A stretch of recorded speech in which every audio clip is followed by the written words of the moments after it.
Hi everyone, welcome to my channel. Today I want to talk about me being 13 years sober. Actually my date is tomorrow on the 22nd. So I'm filming this today and hoping to get it out by tomorrow. Sorry. Excuse me, this is my first time speaking to a camera. Yeah, 13 years. It's crazy. I'm 50 years old now, so that means I quit when I was 37. I started quite young. I was only 2 years old the first time I drank alcohol, beer. My dad and my uncle were partying, and I don't know, I think they went outside or to the bathroom or whatever, and I got a hold of the beer bottle, and it was like this heavy duty stuff. I think it was like 9% alcohol or something. And I didn't drink a whole bottle, but maybe half of it, if even. But I was only 2 years old, so it hit pretty hard. And after a while, when they come back in, I kind of regressed to start crawling again, although I had been walking for over a year. So I was crawling around, bumping into furniture and into the walls. They thought it was very funny. Yeah, so that was my debut, I guess you could say.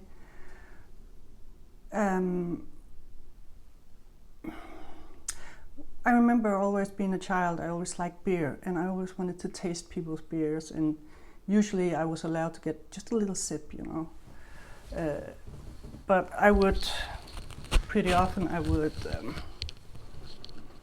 you know, if somebody left, if we had guests or something and they left and they had left like a half a bottle or half a glass, I would drink the leftovers. Yeah, I did stuff like that a lot. When I was about 12, I think, was the first time I drank with friends. I'd already started smoking cigarettes around 11 or something. And then I started drinking. And the funny thing is, we didn't even just drink beer, we drank, you know, vodka and rum and stuff like that, and we just had a pack of juice next to it and just to flush it down. So of course I got wasted every time. When I was 13, it was winter. Of course, I was really drunk again, and my friends hadn't noticed that suddenly I wasn't with them anymore, because they were probably drunk too, you know. And I had passed out in a big pile of snow. And I probably lay there for quite a while, I don't know how long, until suddenly the police found me. And because it was kind of behind a fence, so you couldn't see just walking by. But they were driving around, it was just around the corner, and the lights from the car just showed I had a red jacket on, and they could see something, and they checked, and that was me. So they picked me up, and I was extremely cooled down. What's it called? Hypothermia. But they were, you know, contemplating, should I go to the emergency room or home?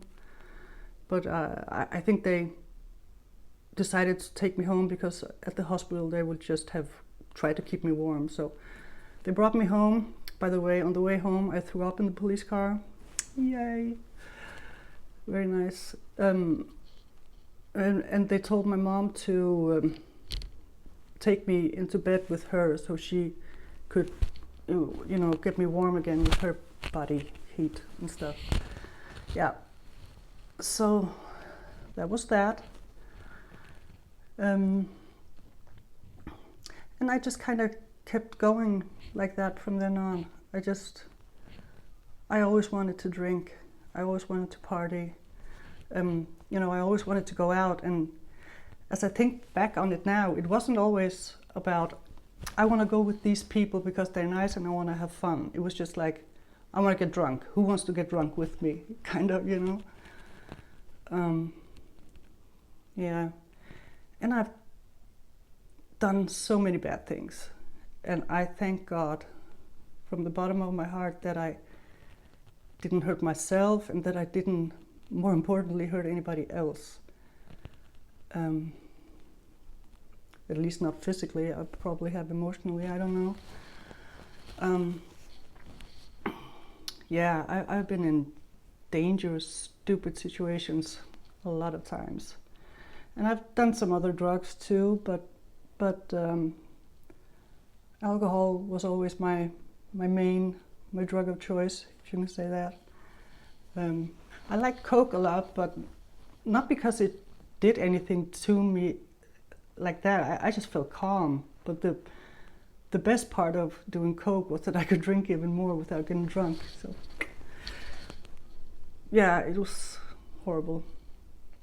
Anyways, I got older. I had a kid, and my mom would take care of him on the weekends if I wanted to go out and stuff. And you know, it was fine. I mean, I didn't drink on a daily basis, but it was always like on my mind that this weekend or in 2 weeks we're gonna have this party and I'm gonna get hammered. Yeah, and that's the thing. I couldn't ever just drink a little bit and have fun with it. I just, it was like turning on a switch, and I would just go like drink as much as possible, as quick as possible. And I couldn't turn that switch off, you know. So I did that. When I got older, I started having more severe hangovers, of course. And I always got this, I mean, from I was very young, I wasn't always aware of it, but I've always been, you know, on and off pretty depressed and always been very anxious. And I think alcohol helped me with that. And that's why I always wanted to drink so quickly, you know, so I could turn off my brain, I think. I just wanted it to be quiet and to relax, which I couldn't otherwise. Yeah, and then I got married and we had more kids. And it's so weird. I mean, we had a lovely family, everything was fine and stuff, but every time we were supposed to have like date night, we got, you know, the grandparents to have the kids or something, and we were supposed to be romantic and go out for dinner and have fun and everything, I always got totally drunk. And I would pass out on the floor, I would throw up in the bathroom. Sometimes I would even, you know, turn into a bitch, I think. Just, yeah, being an asshole, I think. But mostly just getting drunk, wasted, and kind of ruining everything. And there's this funny story. There was this one time I was, we were watching that movie, what's it called? When a Man Loves a Woman, with Meg Ryan and, who is it, Andy Garcia, I think.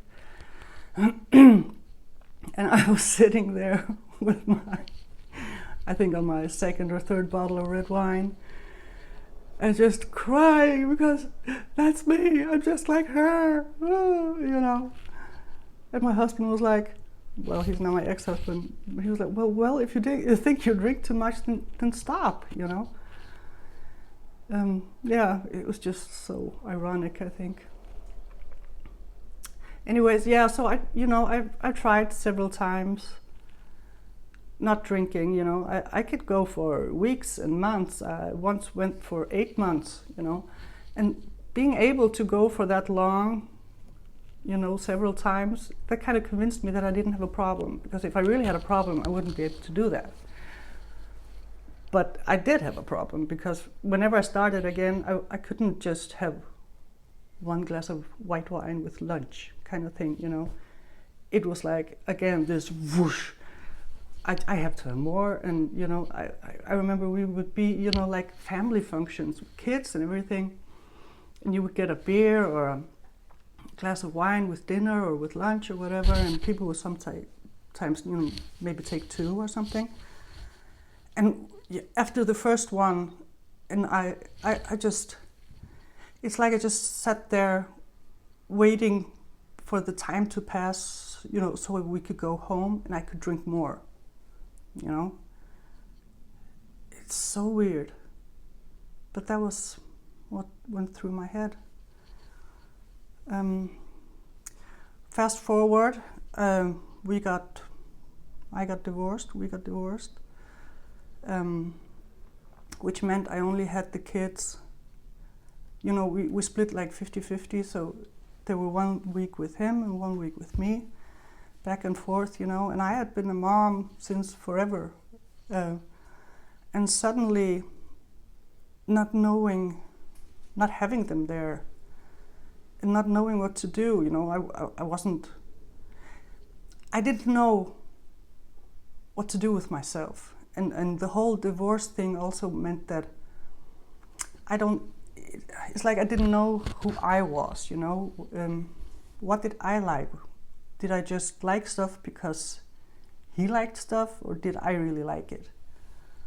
So I had to really reinvent myself, and I didn't know how to. And when the kids were with him, it's like I went back to being a teenager, because that's all I did before I had a family.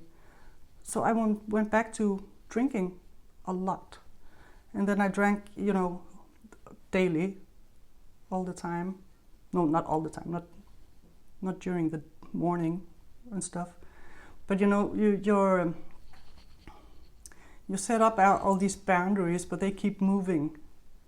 So I would always I will only drink after dinner, And then it would move I can start while, making dinner, because that's what I always do in the movies. They have a nice glass of wine and drink a little bit while they're cooking. And it always looks so fancy and nice. So I made up all these excuses. And then because I'd always said I would never drink around the children, I started doing that too. Not around them when they were awake, but when they all slept, when I was sure they were all asleep, I would drink. And I was just, it was going bad. And I was going out I really was this pathetic, that's what I felt at least.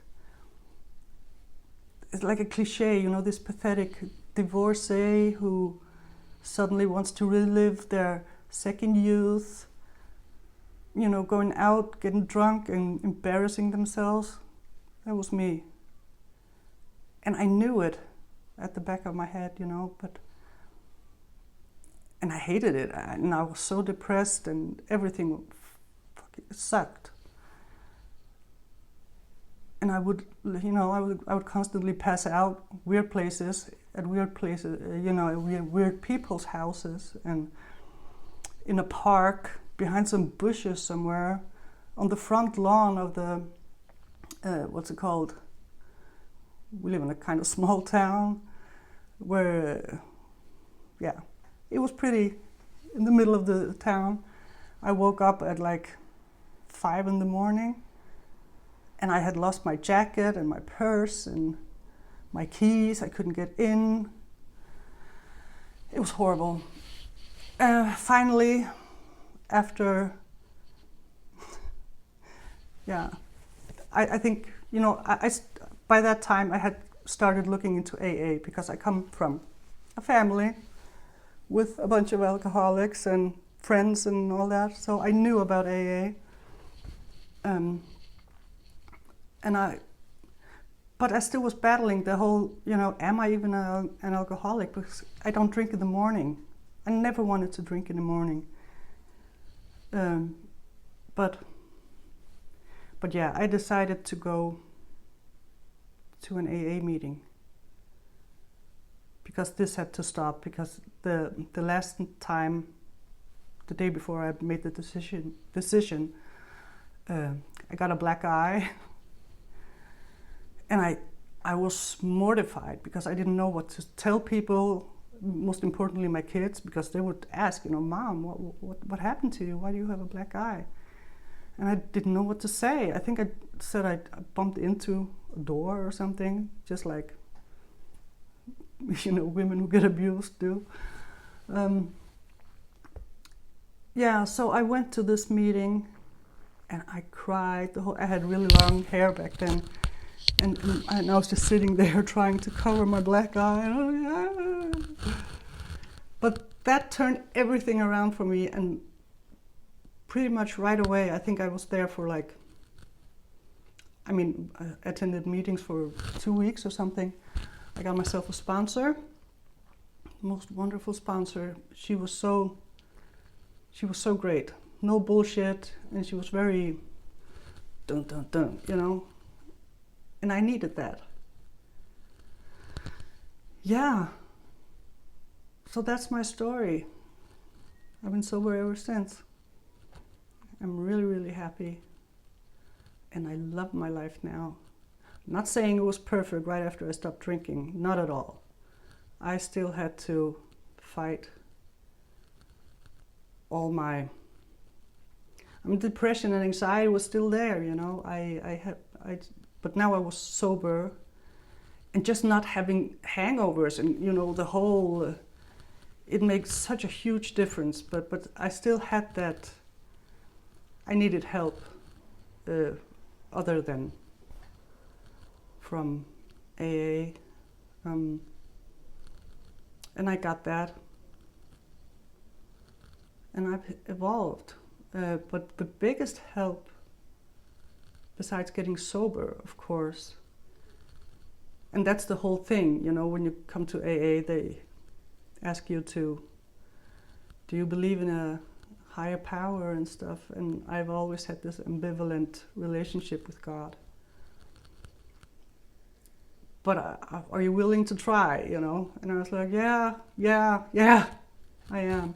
So I tried, and I prayed, and I meant it from the bottom of my heart, And it was like a miracle. I have never even once been tempted to drink.